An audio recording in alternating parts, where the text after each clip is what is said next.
So about a year ago, I had a nightmare. It was a nightmare that my wife had passed away, Susie, and I was there by her side, and she was obviously in a lot of pain. And she smiled at me, and I kissed her and told her it was okay to go. And then she passed on.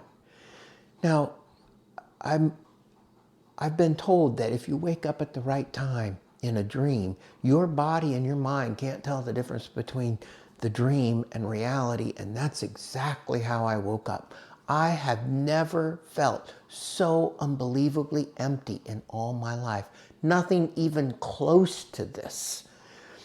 And what was kind of crazy was, I obviously have never gotten it out of my mind, but I can't explain how empty it was. It was far worse. I've had people close to me die. I've been out with them when they did.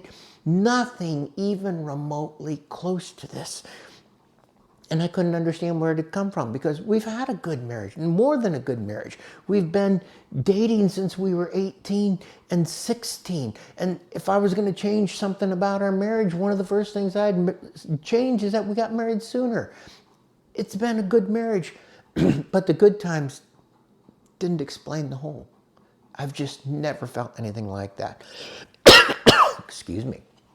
So then, about just a couple of weeks ago, we were at a gathering, and there were friends there. There was a lot of people there, but there were a group of friends who'd been known each other for a long time. One of them was a priest, and we got talking about one of the homilies that this priest gave when he was marrying the other one's daughter.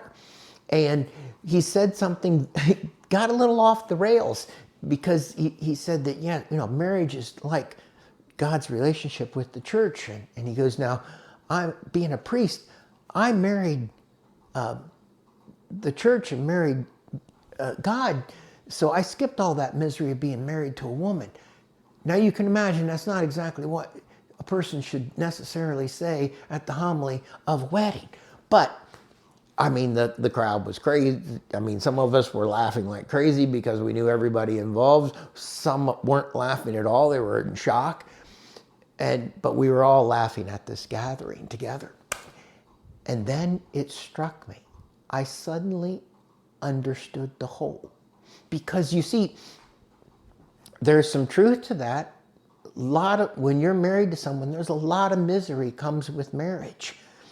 But we all want to be on the mountaintops, and we all want to go from peak to peak, and all those good times are so important, and we should hang on to them and remember them and reminisce about them all the time. But the character of our relationships, like the character of an individual person, is so much built and revealed in the hard times. And it is in those dark valleys. And if you don't think a marriage has had dark valleys, you just don't know the two people who've been married a while.